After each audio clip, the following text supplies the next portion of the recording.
Hello. I think we're live. Okay. I'm not sure I'm interpreting this correctly, but it looks like it's saying we're live on Facebook and YouTube, but Twitch is experiencing a problem of its own that's preventing us from streaming on Twitch. So, bummer. If anybody watches this later that was on Twitch looking for it, I'm sorry that you got left high and dry. But welcome to those of you who are here. This is Not Therapy Hour. I am Brandon Tessers. I'm a licensed therapist, but this is not therapy for very, very many reasons. This is just an open conversation. This is just my way to be available, to be able to talk with anybody who is interested in talking with me about whatever they want to talk about. I'm here every Wednesday from 1 to 2 p.m. Central Time, although we may be changing that time soon. Effective artistry, my practice, we're growing, we're adding new people, and some of the people we're adding would like to appear on the stream, but the time that we're doing it at is difficult for many people. So we might change that. But until you hear otherwise, 1 to 2 p.m. every Wednesday, I'm here. Every week I pick a topic. Actually, Margaret, one of our staff therapists, has been picking the topic lately, and she has one for us along with some questions today. Bullying is the topic today, which is great. And we always start by talking about that topic, but those of you who are here, especially those of you who are participating in the chat, you matter more than any predetermined thing. So that's what we're going to talk about until and unless we start talking about something else based on what's happening in the chat. For those of you who are here and not in the chat, I appreciate you. And I'm doing my best to make guesses about who you might be and what you might want to hear. If you participate in the chat, then you can tell me instead of me having to make guesses, which is great. I always would rather have a conversation, a back and forth, than give a lecture, which people often want me to give lectures. And, that can be fun too in its own way. But conversations are much more fun. So, effective artistry is the practice that I run. It's a therapy practice in the state of Illinois. So we do individual, couple, group, and family therapy for people in the state of Illinois.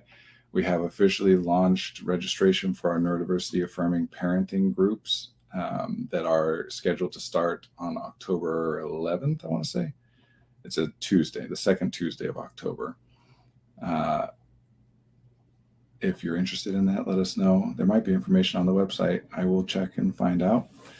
I'm pretty excited about that one, actually. It's going to be a lot of fun. So we provide those services. We also have executive functioning coaches to do executive functioning coaching work. And for that, people can be anywhere in the world. That's all individual, although we'll probably be doing some groups about that stuff too at some point soon, hopefully. Yeah, I think that's the boilerplate explanation, all the stuff that I need to say or that it is beneficial to make sure that I say right at the beginning. So let's start talking. And I'm pulling up the messages from Margaret, except my computer has logged me out of my chat for some reason. We use the Google Work. I don't remember what they call it. Google Workspace is our way. That's the office suite. Remote work, whatever. We communicate through GChat, so I'm pulling that up. Bullying and physical violence in schools, which, a good one to talk about. Unfortunately, I wish that this was not a good one to talk about. I wish it was not relevant. I wish it didn't matter at all, but it does. So I'm just going to start jumping in with the questions that we have from people who have submitted questions ahead of time. But again, those of you who are here, please feel free to ask questions about anything within this category or anywhere else. We'll go wherever. How can I help my child with low self-esteem or self-worth when they're constantly being bullied at school? So this is from the perspective of a parent, obviously, this particular question. And at first, we just have to acknowledge what a terrible position that is to be in. And I don't think, in fact, we will definitely, if we continue to talk about this, We will definitely talk today about competition and the fact that it is not like an inherently human trait as opposed to popular belief. So I want to make it clear that I'm not trying, as we're talking about all this, none of it is comparative. When I say that it's a terrible position for a parent to be in, to have your child being bullied at school, I don't mean that it's worse than it is for the child, or that the child being bullied, that's a worse experience than. They're incomparable experiences. It's not that one is worse than the other. They're different and they both suck. Honestly, the theme that's going to come up over and over and over is that violence, bullying, all these things are related to competition, the idea of ranking people in some sort of preferable order, one against each other. And so I'm trying to address that right off the top, because we can validate. I'm saying this because I'm making a guess about that there could be a reaction when I say it's a terrible experience for a parent to be in this situation, that I can guess for sure that somebody might say, well, it's not about the parent, it's the kid that matters. And yeah, it does. And the parent has pain and struggle and suffering as well. We don't have to invalidate one person's because of another person's. And just as a general rule, everybody, please work on this for yourselves. If you compare your suffering against other people's suffering, it's going to cause you problems. You're going to hold off on doing things or getting help or expressing things that would be beneficial for you because it's not as bad as other people have it. And now, as soon as I say that, I realize that many people find comfort, they find relief in saying other people have it worse than me. So I'll remind everybody, I haven't said it in a while, everything we're talking about here is new options, new ways of being able to look at stuff. We're not trying to take away anything that works. If something works for you, it's good. It might not be good for other people, but if it works for you, it's good for you. And you don't have to care whether it would work for somebody else or not. You're you. What does it matter if it would work for everybody? And by the same token, it doesn't matter if something works for everybody else if it doesn't work for you. All right, having said all that, part of the problem with this question is the framing of it, right? And it's not the person who's asking this question, it's not their fault. It's about messaging, and including language, the phrases and words that we collectively use. Self-esteem and self-worth are both constructs. They're ideas of a thing. We notice things, we observe things. Each of us observes our own internal subjective experience, and then we all collectively observe the external experience, although what elements of that we notice and how we think of it, it definitely varies from person to person. So self-esteem and self-worth, self-efficacy is another one.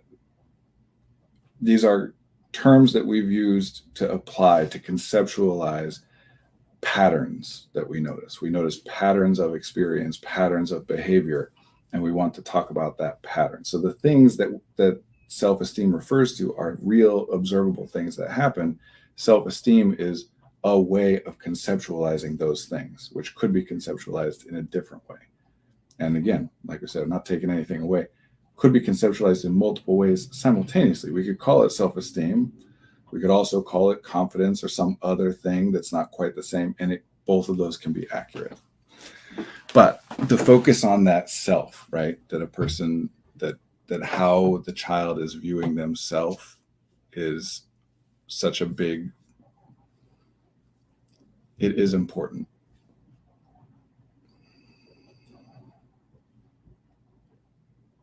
But we don't want to overemphasize the victim and how they're responding to a thing and focus on changing their response to the thing. It's not that that's a terrible thing to do, but it's just one option of a thing to do. And we don't want to frame this as though the bullying itself is inevitable and that the child should just learn how to handle it better, cope with it better. Coping with it is better, but preventing it is even better than that. Having said all that, self-esteem and self-worth, we can talk about them different ways. I guess I'm hesitating because people mean different things with this, but I'll talk about it the way that I think is most useful to talk about it. You have mental models. We all have mental models of things, that we have a concept of what nice weather is. And the weather to which we're referring is a real observable thing that anyone can observe. But what qualifies something as nice weather is unique to me. You and I might agree. And of course, there's going to be a lot of overlap with something like that. Most people will say, hey, sunny and warm, but not too hot is nice. And freezing is terrible. And there are exceptions to that, right? But we have general things. Self-esteem, self-image, self-worth, self-efficacy. Question from the chat. No, we are not playing on Twitch because Twitch is having some issue right now. I can try and go live on Twitch again, see if it works. Nope. I don't know what's going on at Twitch, but apparently nobody's able to go live, or at least not through StreamYard, which is the platform we use. What we're talking about is a person's mental model of the way that other people perceive them. That, in other words, self-esteem, what we're talking about is other people treat you like you're garbage, you're going to think of yourself as though you are garbage. Other people treat you incredibly well, you're going to think of yourself as someone deserving of being treated well. Which is why I like the question, how can I help them? Although now I'm realizing I might have misread it. I read it as, how can I help with their low self-esteem while they're being bullied at school? But it could also be that the question was, how can I help them with the bullying issue, and to give me more information saying they have low self-esteem. If that's the case, then we're talking about the stand up for yourself thing, which we'll get to. So I'll keep going with what we're talking about first. Now, the problem here is perception, right? That I might be doing what I can do to treat somebody as though they are valuable, as though they're great. And they still might think that I'm treating them like garbage. That can be because of a difference in how we perceive the same act, right? Like, I might think, oh, I'm not offering to help them because I trust them, I respect them, and I know that they'll be able to handle whatever they need. And if I were to offer to help them, that would come across as though I'm saying they're incompetent. And they might observe that and say, well, they're not offering to help me. They probably don't even know I need help. And if they do, they don't care and whatever. So sometimes it's that the same thing can be interpreted differently. Sometimes it's about what is being noticed and what isn't. So same kind of example, right? A kid might think, my mom is not helping me. Why doesn't my mom care about me or whatever? When mom is doing all kinds of things to help the child, right? Whether that's earning money that is then used to buy things and pay for things that benefit the child, whether that's providing resources in other ways, or interacting and having fun with them, or whatever it is. But for each individual, we have whatever it is that we're focused on in that moment. And if I'm struggling with this particular thing and nobody's helping me with this particular thing, it becomes difficult for me to remember when I'm in that space that, well, people are helping me with other things or in other ways. So this kind of becomes all encompassing. If nobody can tell that I am depressed, then nobody's paying close attention to me. And that must mean I'm not worth paying close attention to, right? So if you're trying to help somebody with their own self-esteem, really two categories of things to do there. Number one, communicate with them more, partly to elicit from them, for you to get more information from them about what it is that they believe about themselves. And I like to phrase these questions in a particular way, that what evidence do you have that supports that idea? Not how do you know, or why do you think that? Not how do you prove it or disprove it? That there's evidence that supports that idea, that nobody is entirely irrational based on their own way of looking at things, right? So if I draw a conclusion that nobody likes me, that I'm worthless, there must be some evidence I'm looking at that suggests that. It might not be anything about how people treat me. It might be about how people treat other people, or my concept of that, and say, wow, that's better. Why don't people do that for me? Or it could be a million other things. So communicate with them more. Get more information about what they think of themselves. Don't jump in on trying to change their concept of themselves right away. What are you talking about? You're so smart. That can make things worse because, well, we don't need to get into all that. We're focusing on bullying today, but I'm talking about other stuff a lot. Don't jump in to try and help, try and change, try and argue against their image of themselves. Just try and get more information about what that image is and what things they observe, what evidence they're looking at that support that idea. because they have some. That's why you don't want to say, why do you think that? Because that can imply, you idiot, that's not true. Why would you think something like that? And you don't want to say, what's your proof? Because that's a high bar. And, we just want to say, what evidence are you looking at that supports that idea? Or if that's the conclusion you're drawing, what is the stuff that you're observing or experiencing that leads you to drawing that conclusion, right? The other reason that you want to communicate with them a lot is to give them more information about how you perceive them. And again, be careful with your language here. Don't just say, you're so smart. You can say, well, look, from my understanding of it, I think smart means this, this, this, and this, and I observe you do this, this, this, and this. So as far as I'm concerned, you are. But also, and more importantly, to clarify the things that you're trying to communicate, even when you're not communicating verbally, right? That if I'm doing something because I think it will help you, well, I don't want to just do it and rely that you'll see it the same way that I see it. I want to talk to you about it and say, I'm doing this thing because my idea of it is that it will be helpful to you in this way, and I care about you and I want to be helpful to you. I believe it's something that you could do on your own if you needed to, but I can do it for you, so why not take it off your plate, as opposed to that I'm doing it because you can't or whatever. We want to clarify those things. So communicate. The other category of things that you can do is start interacting with that person differently. As you get more information about how they're interpreting things, what kinds of things they're looking for. Like, okay, well, people who everybody thinks is awesome, what do you think? Like, how do people interact with those people? What is it that's not happening with you and with me and with you that you think happens with other people that would be nice? We can get some specifics there.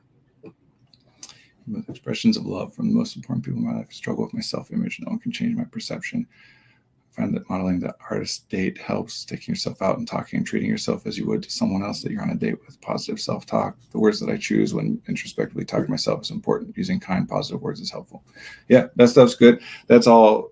I shouldn't say all, but a lot of that is very like CBT, responding to automatic negative thoughts, debating those thoughts, things. And that can be helpful for sure. But here's also a thing. If I am thinking, cognition, right? Thinking is about recognizing different possibilities. Observing the environment is about observing what is there, what is real. Thinking about stuff is a recognition that different things could possibly be. Different things might happen, or something that did happen could be observed and thought of in different ways. Well, if I'm thinking about myself, and I'm thinking about how other people view me or what they're doing and how they interact with me, I am always going to skew more and more negative over time. For the simple fact of, okay, maybe this person thinks I'm awesome. Maybe they think I'm terrible. Both are possible. I'm pretty sure they think I'm awesome, but it's possible they think I'm terrible. Well, if they think I'm awesome, what would I want to do about that? Nothing. That's fine. That's cool. That's what I want. I don't need to think about that anymore.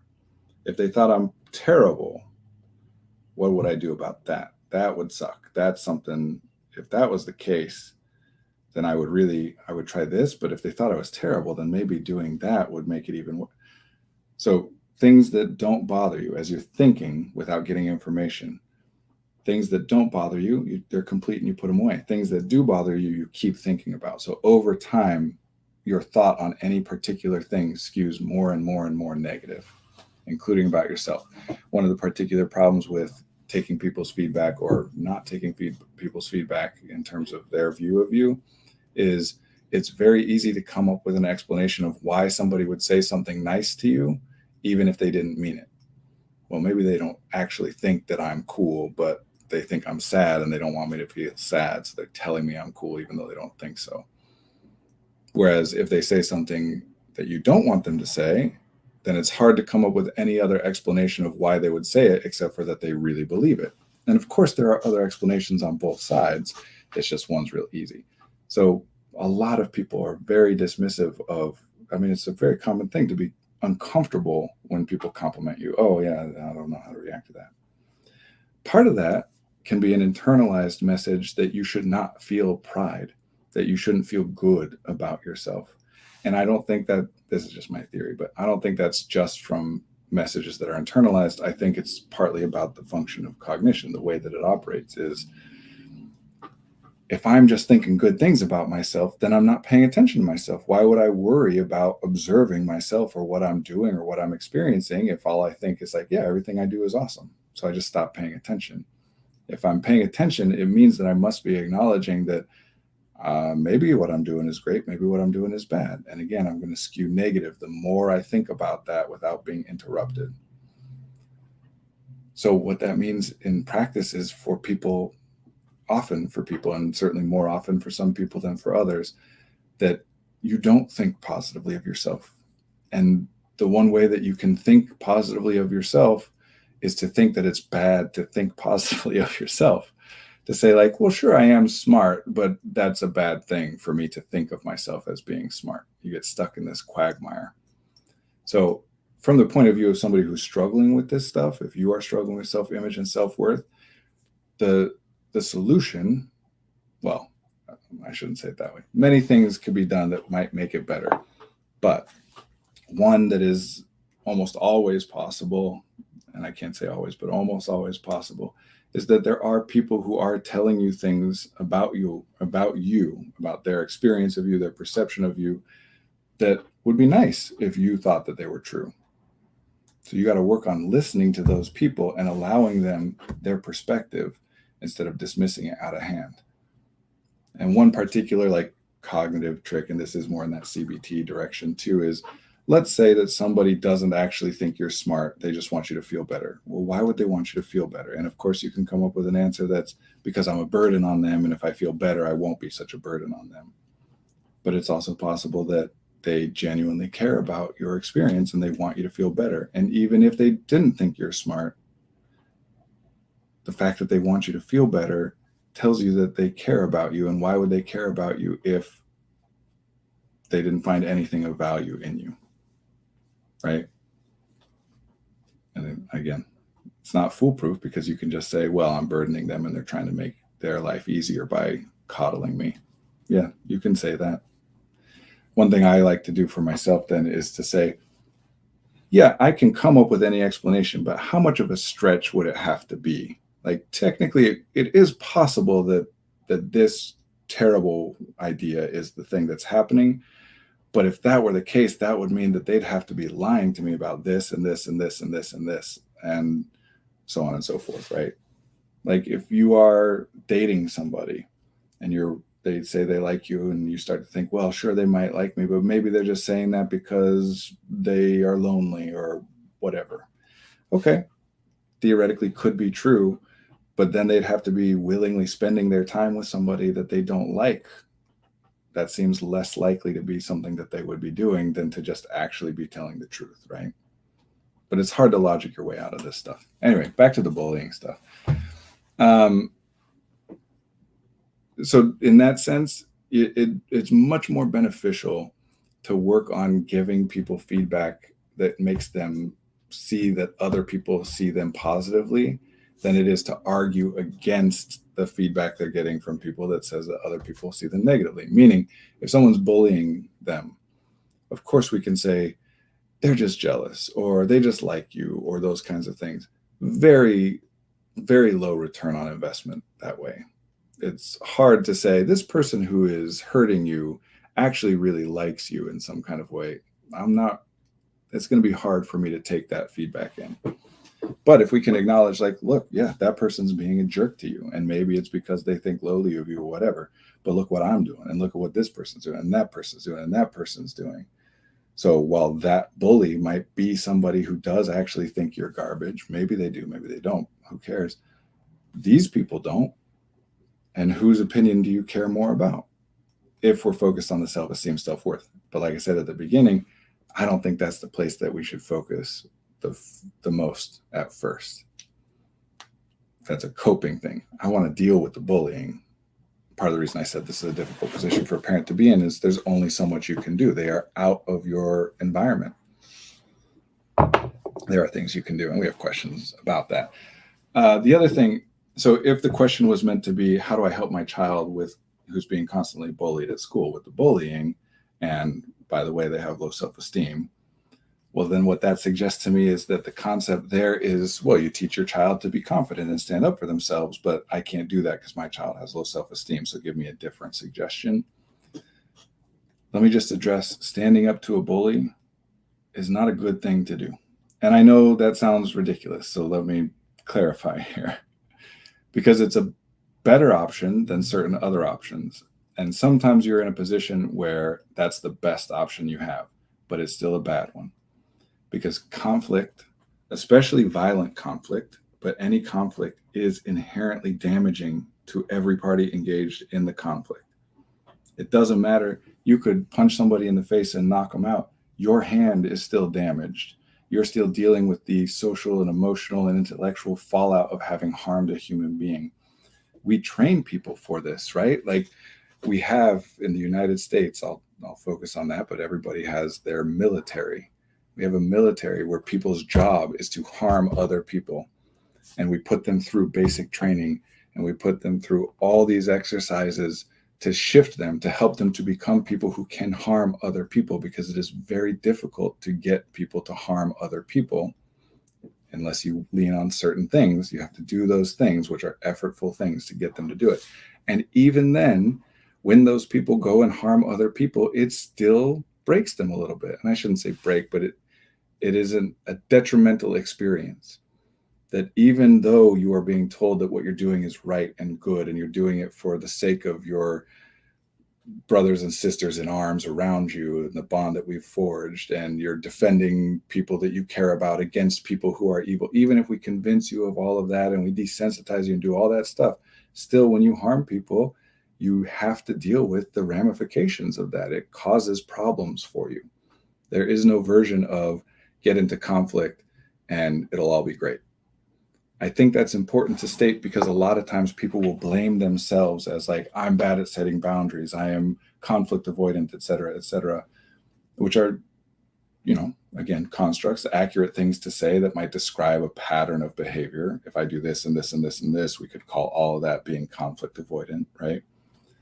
But it starts with the premise that that is bad, that conflict, that being able to engage in conflict is a good thing. Talking about cowardice, for example, the idea that being unwilling to engage in conflict is somehow weakness is not the case. Human beings are not built to compete with other human beings, evolutionarily speaking. And I know that that is different from what most of us think, because our recent history doesn't bear that out. But our recent history is a tiny, tiny drop in the ocean of the evolutionary history of mankind.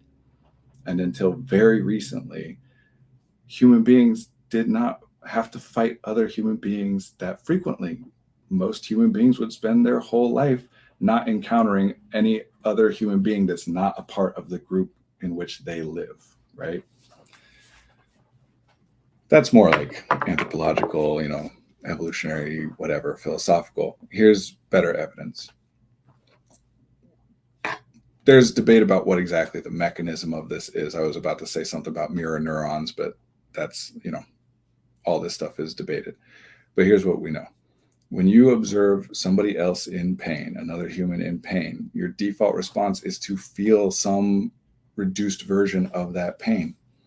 When you watch a show where someone is in a painfully socially awkward situation, we call that stuff cringe, because what happens? You cringe.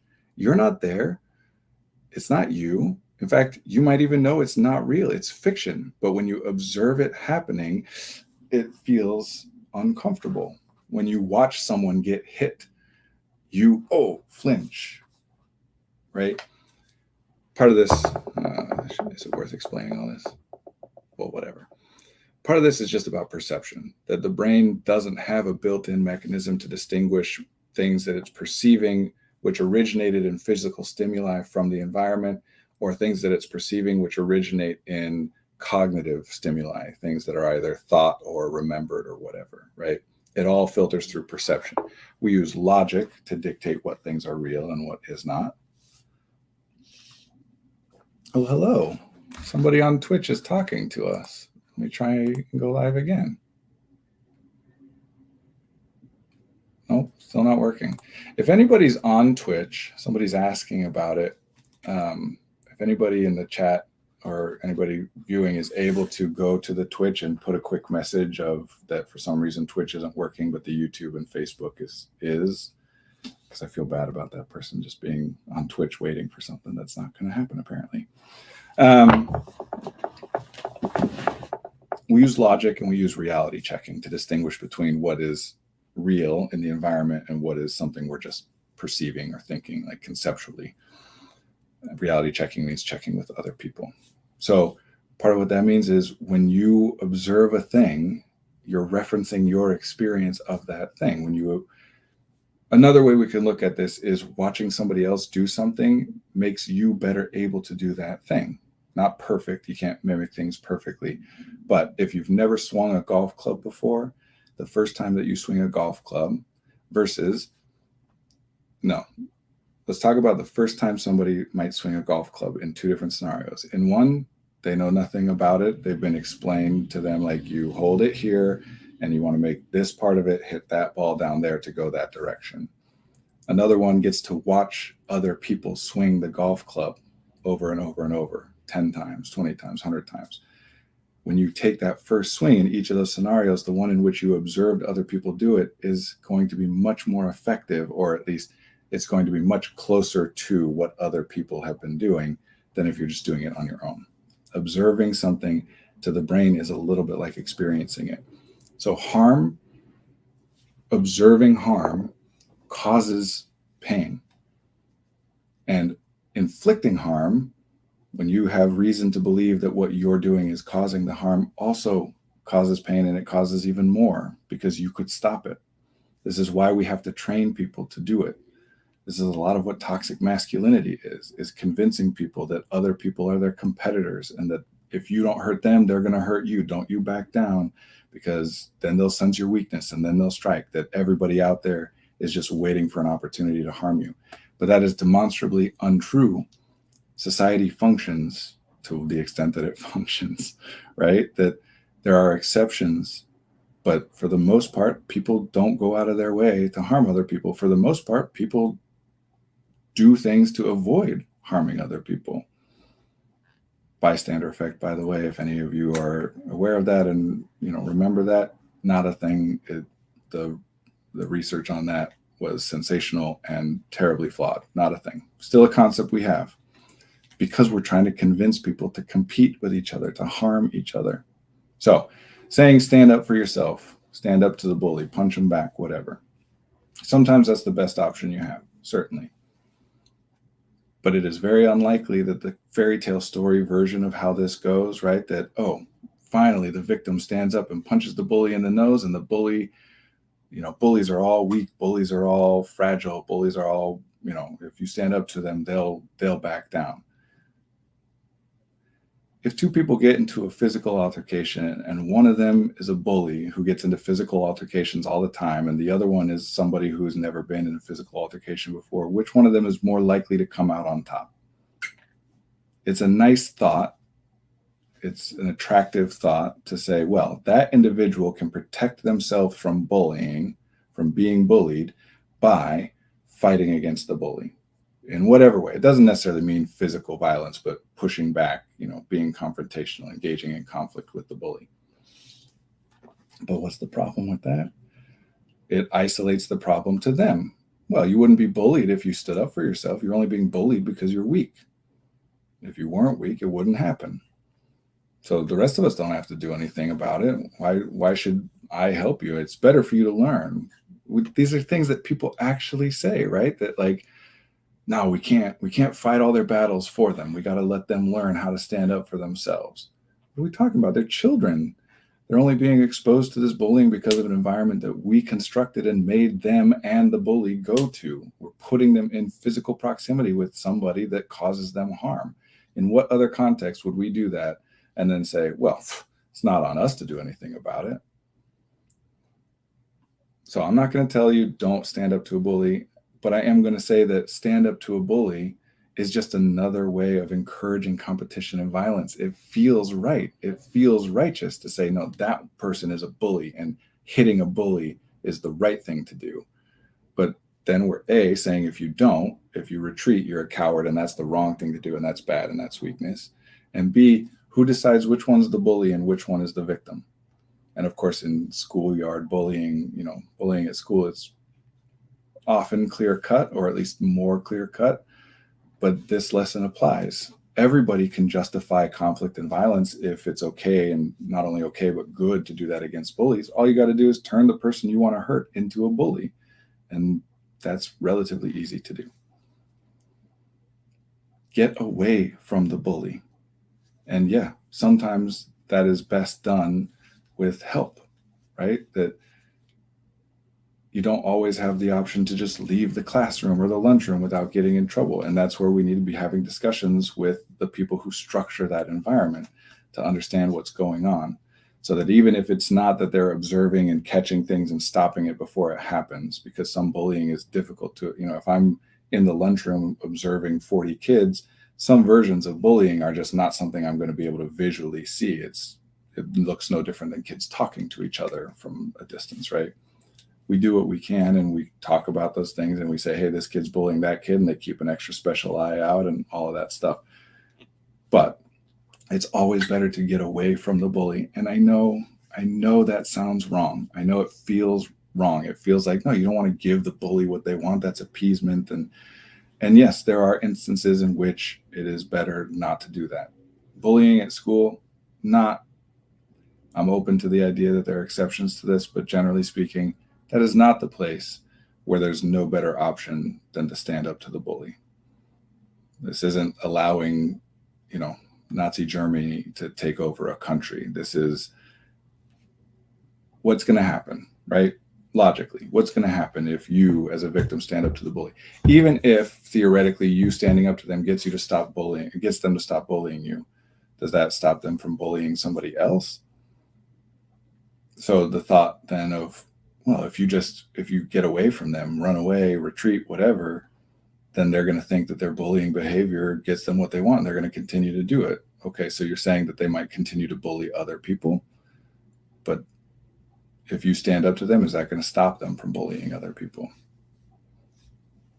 So how do you deal with constant bullying? You get away from it and you get support in being away from it and prevent being in contact with that person. It would be best to just make sure that the bully and the bullyee, that's not going to work. The bully and the victim don't ever come into contact with each other. So there's no opportunity for it. And of course, if there are sacrifices that need to be made in order for that to happen, it should be on the part of the bully. Like, if we have to pull someone from a class, let's pull the bully from the class, right? But people aren't always going to do that, unfortunately. So you just do your best to get away. And yeah, there are extreme circumstances in which no one's helping and you can't, and your options are to allow yourself to be beaten or fight back. Well, then it's better to fight back, because being beaten is going to harm you anyway. But just know that fighting back is going to harm you. It's just theoretically less harm. But even then, it might not be. It might make it worse. Just generally, bullying is not an individual problem that an individual is responsible for. All right, I talked for 42 minutes about the first question. I got to go faster. How can parents be more involved with stopping bullying and physical violence in schools? Well, it's more about the parents of the bully than the parents of the victims. But theoretically, if they're the parents of the bully, they're not really wanting to help, engaging in helping with this problem. This question it's paralleled by how do we stop people from committing crime, right? And the answer always is to help people, like it or not. That's what works better. Punishing people doesn't work.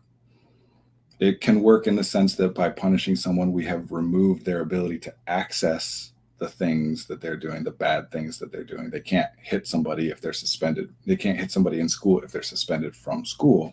But it doesn't alter behavior. It actually makes it worse.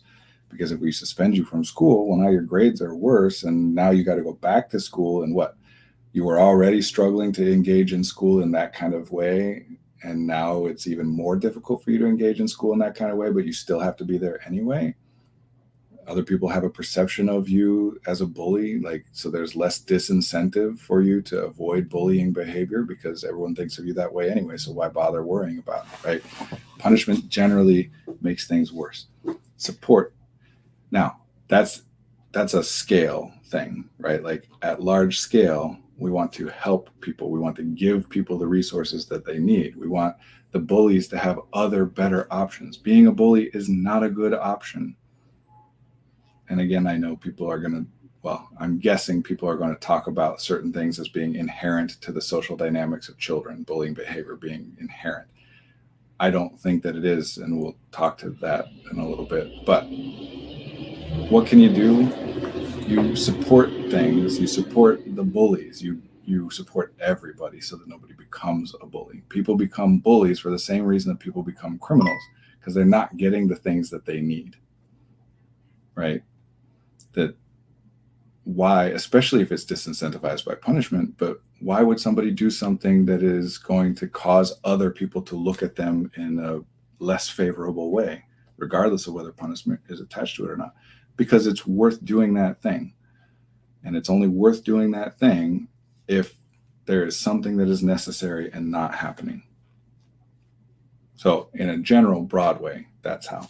Now, if you're talking about an individual, your child is being bullied or a child is being bullied and you want to do something about that, then it's communicating with the school because you're not there. So it is about contacting and being in communication with the teachers and the administration at the school. And that sucks. But again, sometimes the best option is still a crappy option.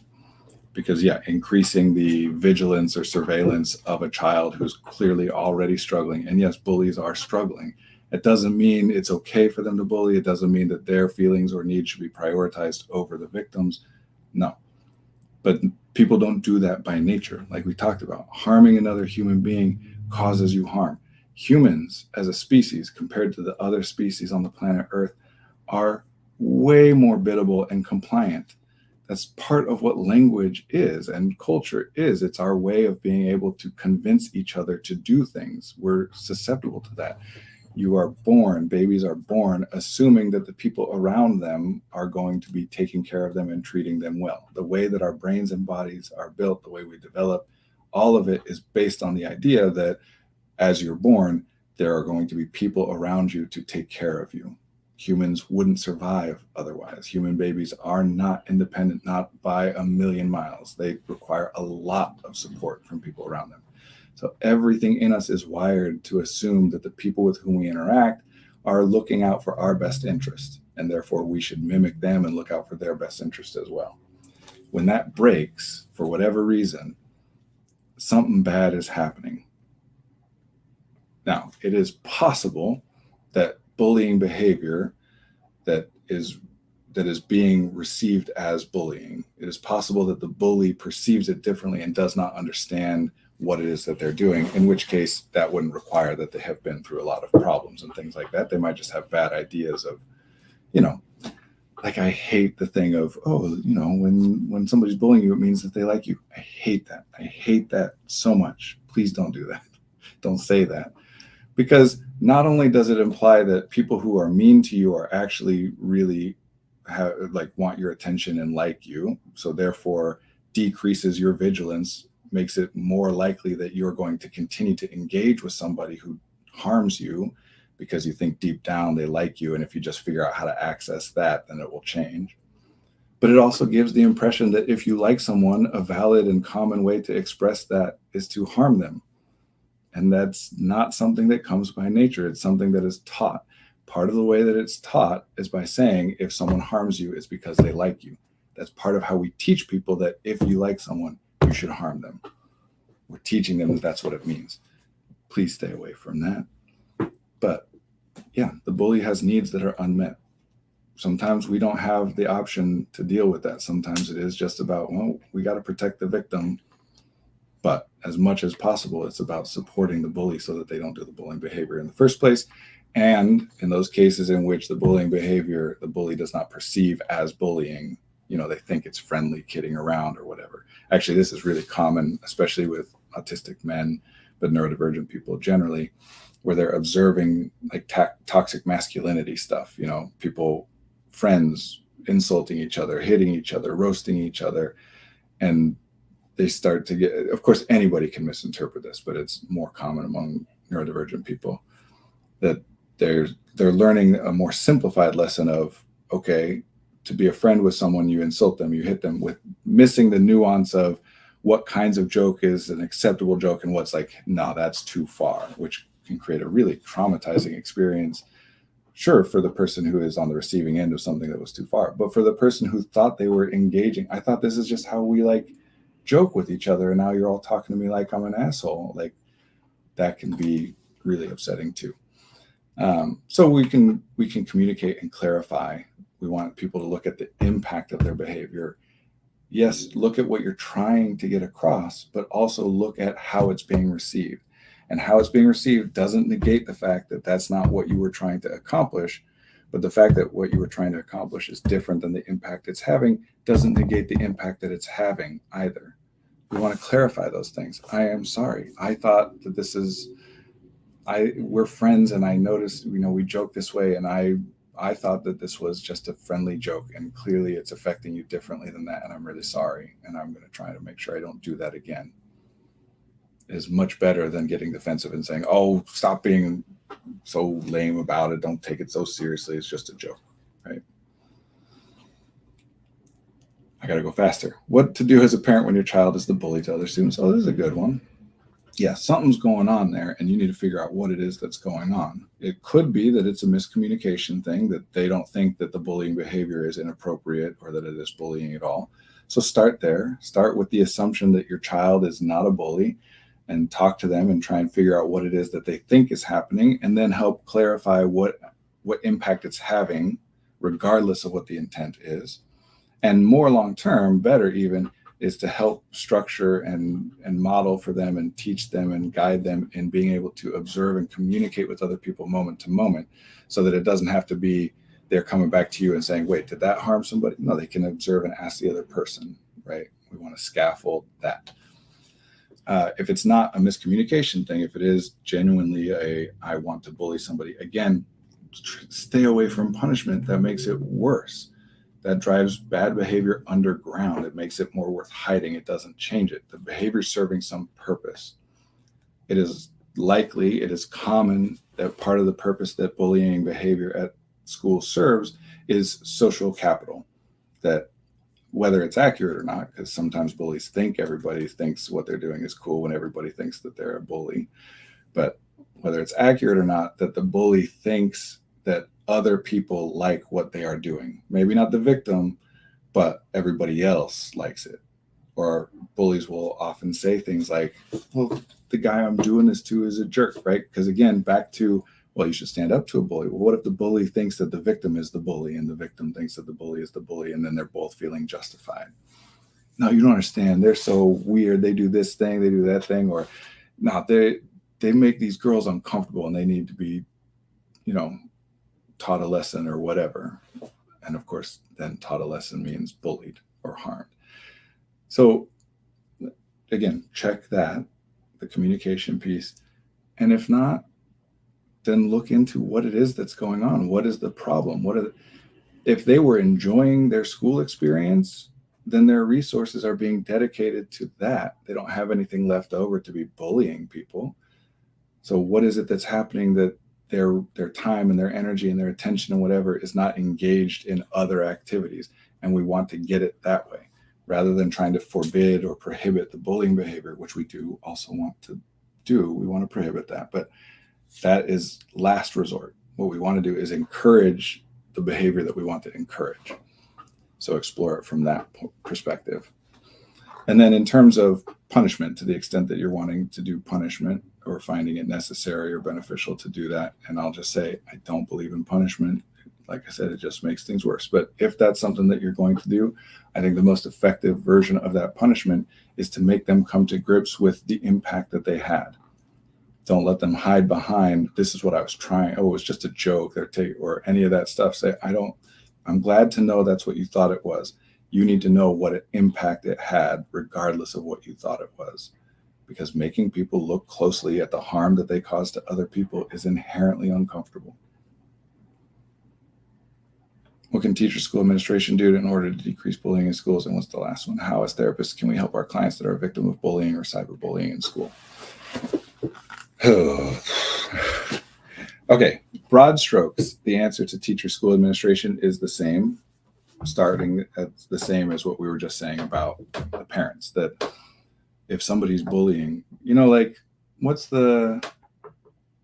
almost like a tropey thing to say, like, oh, well, if you're engaging in this kind of behavior, that means you have time on your hands. So I'll give you this kind of behavior to do instead. And again, usually meant as like a punishment thing. But we can look at it that way, that if people are engaged and busy and interested and, then they don't have any resources left to spare to do the bullying thing. That's usually not a high priority behavior. They'd rather be doing something else more often than not. So we want to engage things in that way. And then, of course, it's still going to happen sometimes anyway, right? Like no matter how well things are structured, sometimes people are going to bully other people, whether it's a miscommunication or whatever. So we want to make things visible. We don't want there to be a lot of like opportunity for things to happen where it can't be observed, especially by adults. But even when it's not that, we are observing you or watching you all the time, that we want the kids to be around other kids. The larger the group of people you get, the less likely it is that bullying is going to happen, because the default human response is to help, not to harm.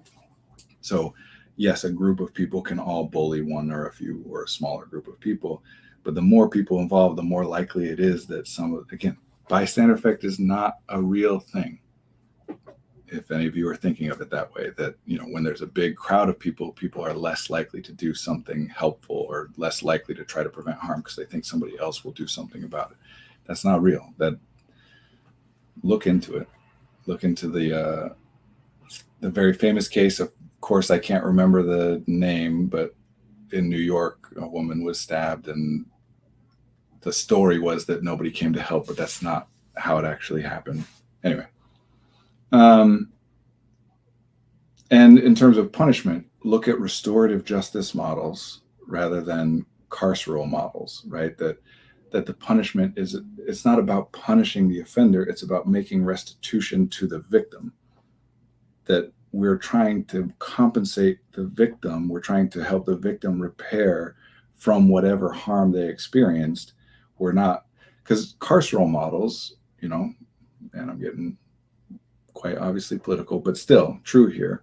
Carceral models dismiss the victim's experience. Well, the victim's the victim. Oh, well, who cares? We're done with that. We don't do anything with that. We want to find the perpetrator. We want to make sure that we punish the perpetrator. We're centering the perpetrator's experience, not the victim's. So look at restorative justice models, and there is a lot of good work done there in schools that I couldn't tell you specifics about, but I know that there are great models out there, and I wish I had people to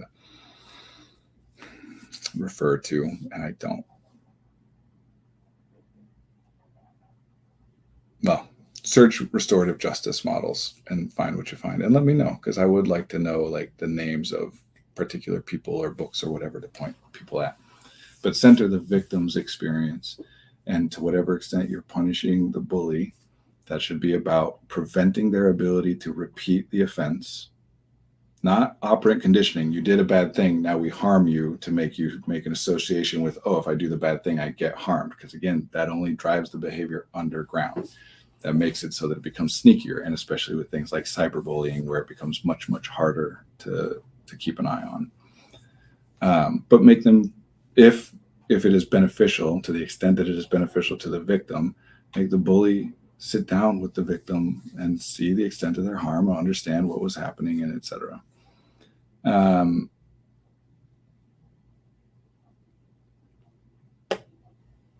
Just generally, much better to put reward, if you are going to do operant conditioning, to put reward on the other side of desirable behavior than to put punishment on the other side of undesirable behavior. So instead of looking at stamping out bullying, if the bullying wasn't happening, then all of the people who are engaging in that bullying behavior would be spending that time, energy, whatever, on something else. What is the else? What is the other thing you wish they were doing instead? And encourage and develop that. How, as therapists, can we help our clients that are a victim of bullying, cyberbullying in school? That is a much wider question, because that depends a lot on what the client is bringing in, right? Again, I am all for coping is good, prevention is better. So to the extent that it is possible, and it's not always very possible, that for therapists to help explore ways to be able to protect the client from being bullied is preferable to helping the client to deal with the fact that they are being bullied in a better way, in a way that disrupts them or distresses them less. Because we really want to be careful. We really want to be careful about making it so that people are better able to tolerate harmful things. If we just, even if we theoretically could, if we just trained somebody to not give a crap if they're bullied, not be harmed emotionally or intellectually by the bullying, that makes it less likely that the bullying stops. It removes any incentive for them to do other things to try and stop it. So focus prevention first, coping only to the extent that it's necessary or that you can't do prevention stuff. But it also depends on what they're bringing. Is it that the bullying is ongoing and they're wanting to do something about that? Or is it that they were bullied in the past and that's causing some problems? And in that case, the answer would split off in a million different directions, because it depends on what problems they're continuing to experience that either they or the therapist or both are connecting to the experience of being bullied in the past.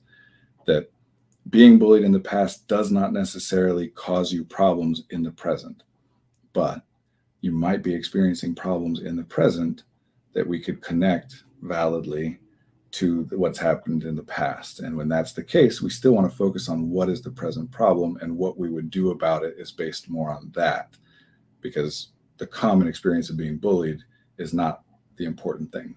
The important thing is, sorry, I don't mean common as in frequently happens across. I meant in this example, we're talking about clients who have been bullied. So the commonality between these hypothetical clients is that they were bullied.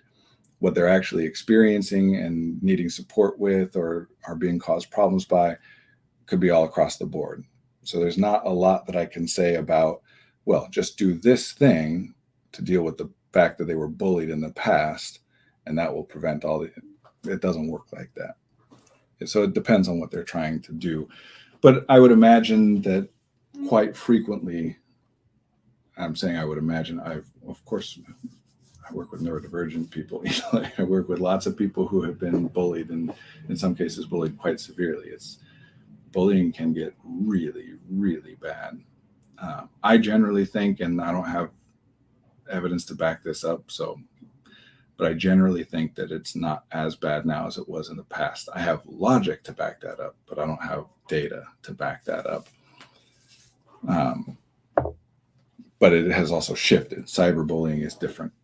It's something that didn't used to happen. Bullying used to be, but there's a reason that in the 80s, the bullies were like trying to kill their victims in all the movies, right? That like 80s bullies they're going to kill you. And, movies from more recently, those bullies are more like rich jerks that don't really care about you and harm you as a way to gain status or whatever. I think that's representative of a shift in the culture where, as time goes on, people become more aware of one another. And as people become more aware of one another and more aware of the fact that different people are different, that things like this should decrease theoretically. So, but yeah, that one, how do we help our clients that are victim of bullying or cyberbullying in school? If it's currently happening, refer to all the things I've been saying leading up to it, to this point in this stream, and help support them in those things, in talking to people, in finding comfort in and strength in avoiding the conflict rather than engaging with it, and looking at self-esteem and how we can help people to be more cognizant of and give greater weight to positive feedback and experiences they get from other people, all that stuff. But of course, communicating with parents in the school, You can't do that on your own as a therapist. That would be a violation of confidentiality unless it's a very extreme case where we're talking about like risk of severe harm.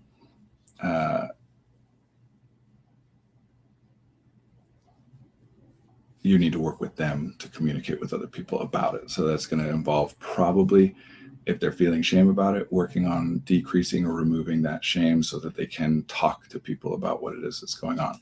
So a lot of what I've been saying today about removing the idea that a victim somehow deserves it, that if they just behaved differently or thought differently or did something differently, they wouldn't be bullied. Because the corollary to that, if you say, if you did X, you wouldn't be bullied, what you're saying is you're being bullied because you don't do X. The implied message is that it is deserved, and we want to get rid of anything even closely resembling anything like that, so that all of this can happen in the open. Bullying happens in secret. It has to, because it's bullying. It's antisocial behavior, by which I mean it is the opposite of pro-social behavior. It is things that indicate to someone that this person is not trustworthy or desirable to be around. If you see somebody harming somebody else, the default, obviously things modify this, but the general default reaction to observing one person harm another is to say, I don't want to be around that person causing the harm. There are other things that shift that. I got to get wrapping up and going. But the more people around, I might be able to get 4 people to get in on bullying, but if we get 40, then it's quite likely that in that 40, the effort I would have to put in to make sure that all 40 of us are okay with the bullying behavior is massive. So the more people, it's a secrecy and a privacy thing. If we do more about communicating, about being visible, about being authentic and vulnerable, and et cetera, et cetera. And yes, sorry, thank you. I see that for some reason, Twitch today was having an issue. So we've been streaming, and this one will be a VOD on YouTube and Facebook. You can go rewatch it. But for some reason today, Twitch's servers were having an issue, and so it wouldn't go live on Twitch. But we should be back on Twitch next week. Yeah, I gotta go. I don't know that I finished a thought there. I might have left something hanging, but I got to go. It's my wedding, my 9-year wedding anniversary today. So I'm trying to head out from the office a little bit early and go do some stuff about that. Thank you all for being here. I'll be here again next week. If you have questions, let us know. That's what we're doing now. We're collecting questions and picking topics based on, we have 7 questions about this or whatever. So feel free to contact us, or through Twitch, through Facebook, through YouTube, through our website. Let us know. We have a TikTok now. That's Margaret runs it, Effective Artistry. We have Marie is running our Twitter. We're like, trying to get stuff out there. So let us know if you want us to talk about things and can't be there. If you can be there, you can just tell us when you're there. Thank you all. See you next week. Bye.